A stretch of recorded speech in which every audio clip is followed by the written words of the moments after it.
Chris Newman, Truth and Consequences. The illustration behind me is a classic, and it relates to one verse at the very beginning of the Bible, and it sets the tone for all of human history. I'm going to quote for you the verse because it's a mysterious verse that very few people have really come to grips with. It's verse 2:16 in Genesis.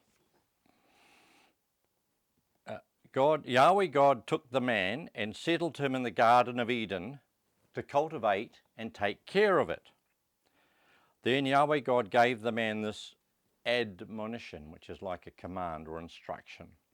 You may indeed eat of all the trees in the garden, nevertheless, of the tree of the knowledge good and evil you are not to eat, for on the day you eat of it, you shall surely die. And earlier it states, Yahweh God caused to spring up from the soil every kind of tree, enticing to look at and good to eat, with the tree of life and the tree of the knowledge good and evil in the middle of the garden. We're going to explore the meaning of these two trees. It seems pretty important because it's at the very beginning of a great story of human history. I've done an illustration on the board of these two trees. In God's Garden of Eden, at the center stood two trees. What do these trees symbolize? Are they botanical trees that you can go and find in Kew Gardens in London, where they have every tree gathered from all around the world? Or are they something else? Quite clearly, the tree, hint, the tree symbolizes a human being, a single human being, or a collective. We're all the same. Trees together make a forest. So we've got two types or two ways that a human being could go. Let's go a little deeper. At the point, a pivot point between two trees is God's commandment. He gave a commandment to Adam and said, do not eat the fruit of the tree of the knowledge good and evil. On that day you'll die, lose your spiritual life. So therefore, that God's commandment is a decision point, your decision or choice. What's important about human choice or free will is it's our God-given superpower to create reality. Your decision, my decision on any topic directs your reality. Say you decide to marry somebody, you get engaged, you both agree, and you make a decision. Now, coming together, you have completely changed your course of life. Your decision has created a reality upon which everything pivots, and now you're heading in a new direction. That's a superpower, and it creates reality. So, God's commandment symbolizes two trees, human beings in this decision situation. Let's jump into it. What is the problem with this tree of the knowledge good and evil?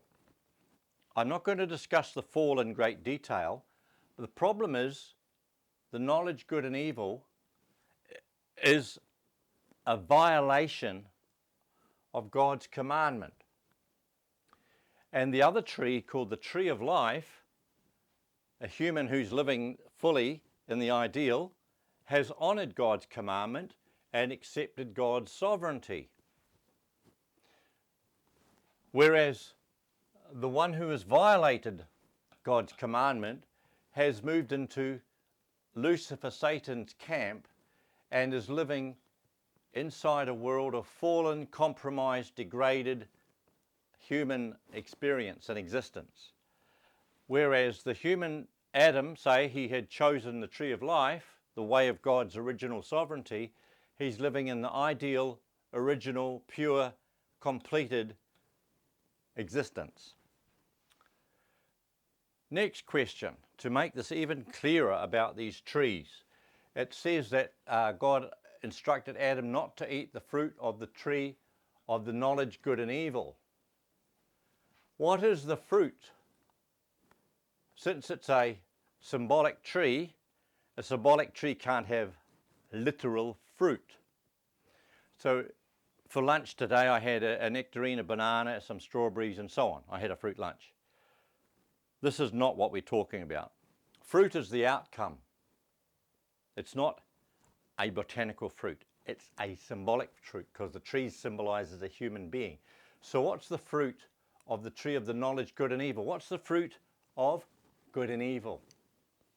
Deceit, betrayal, confusion, denial, blame, exile, disobedience, rebellion, murder, conflict.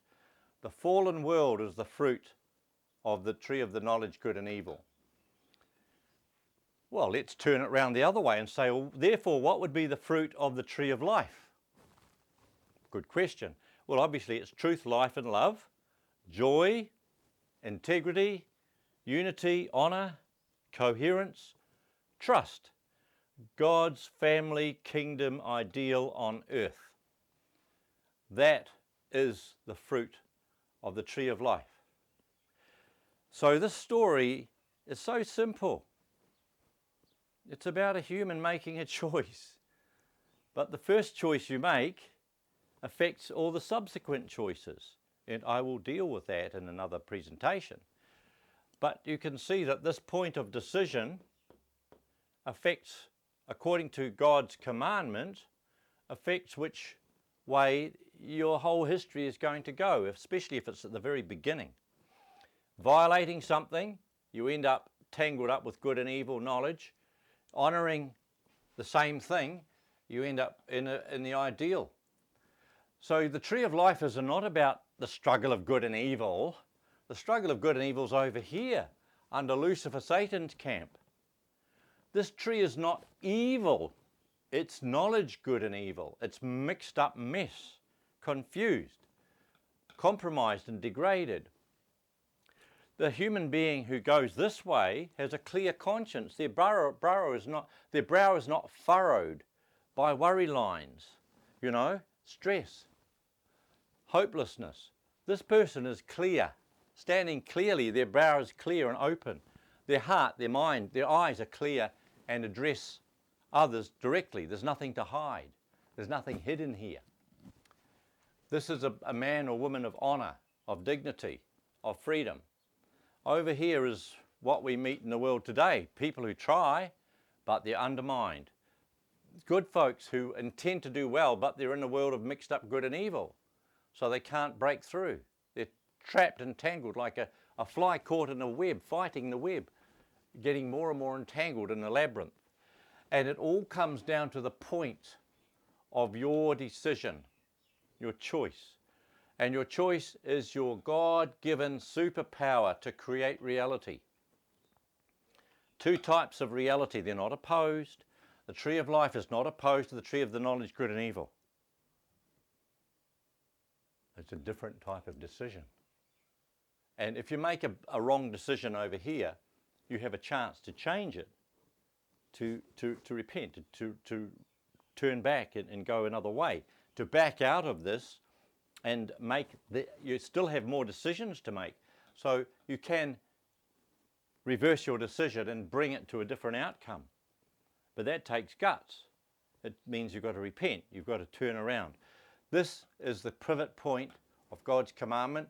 There's the outcome of knowledge, good and evil, is misery and confusion. The outcome of living in life, the fruit of living under God's sovereignty, is his family kingdom ideal on earth. I have just clarified for you the pivot point of the book of Genesis upon which the rest of the Bible flows. In other words, human history starts and flows out of this very point here, which is why it was so important at the beginning. No religion, no philosophy, no church, nothing teaches what I'm bringing you here, because this is a new revelation that sets a whole different level of understanding. Thank you for your interest.